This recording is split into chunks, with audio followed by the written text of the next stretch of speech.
A man has done, a man can do. जो काम दुनिया का कोई एक मानव कर सकता है, वो दुनिया का कोई भी मानव कर सकता है। संसार का एक मानव जो अपने धर्म और आदर्शों की मर्यादा में रहा, वो मर्यादा पुरुषोत्तम बना। आज भी वह राम के नाम से पूजा जाता है। संसार का एक मानव जिसने अपना पूर्ण सामर्थ्य अधर्मियों के सर्वनाश में और धर्म की स्थापना में लगा दिया, वह पूर्ण पुरुषोत्तम बना। आज भी वह कृष्ण के नाम से पूजा जाता है। उसकी कही गई गीता आज भी एक महान धर्म ग्रंथ के रूप में गाई जाती है। एक मानव जिसने राजवंश में जन्म पाने के बाद भी दीक्षा लेकर संसार को मोक्ष का मार्ग दिखाया, वो जैन धर्म का स्थापक बना। संसार आज भी उसे महावीर के नाम से पूजता है। आप कहोगे कि ये सब तो अवतारी पुरुष थे। हाँ, यह सब अवतारी पुरुष थे, और सच यह है कि यूं अवतार धारण करने से पहले इन सब ने इस अवतार को धारण करने की योग्यता प्राप्त की थी। और जो योग्यता उन्होंने प्राप्त की थी, वह इस संसार का कोई भी मानव प्राप्त कर सकता है, क्योंकि उन सब ने जो भी योग्यता प्राप्त की थी, वो इसी संसार में रहकर प्राप्त की थी। सारांश यह है कि आप सामान्य मानव से सुपरमैन बन सकते हैं। आप पामर पुरुष से पुरुषोत्तम बन सकते हैं। अरे, आप अधम आत्मा से परमात्मा भी बन सकते हैं। बात केवल इतनी है कि आप जो बनना चाहते हैं, वह बनने के लिए जो जो करना आवश्यक है, उसके लिए आपको सज्ज होना होगा। आप बस तैयार हो जाइए। आपको जो बनना है वह लक्ष्य तय कीजिए।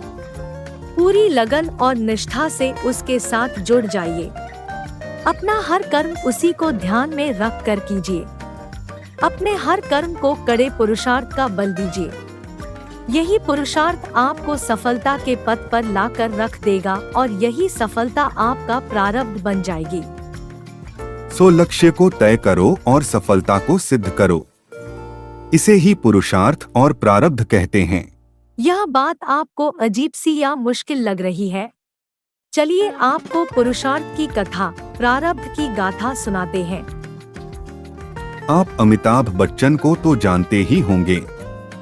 उसका जन्म 11 अक्टूबर 1942 के दिन शाम को 4 बजे इलाहाबाद में हुआ। उसी दिन, उसी समय, उसी शहर में अन्य 37 लोगों का भी जन्म हुआ। उनकी और अमिताभ की कुंडली बिल्कुल एक समान थी। सबके ग्रहयोग बिल्कुल एक समान थे।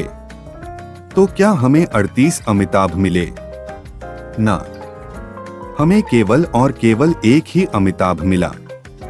केवल और केवल एक ही अमिताभ। और ऐसा इसलिए हुआ कि उन 38 लोगों में से एकमात्र अमिताभ ने वह पुरुषार्थ किया जो उसे महानायक बना सके।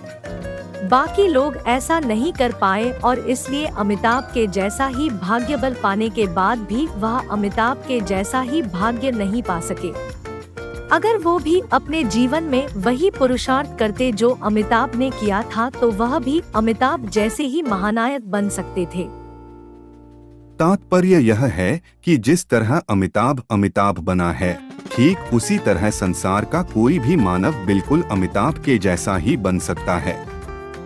याद रखिए, महानायक बनने का पुरुषार्थ ही आपको महानायक बनने का प्रारब्ध देता है। और उसी तरह आप राम, कृष्ण या महावीर भी बन सकते हैं।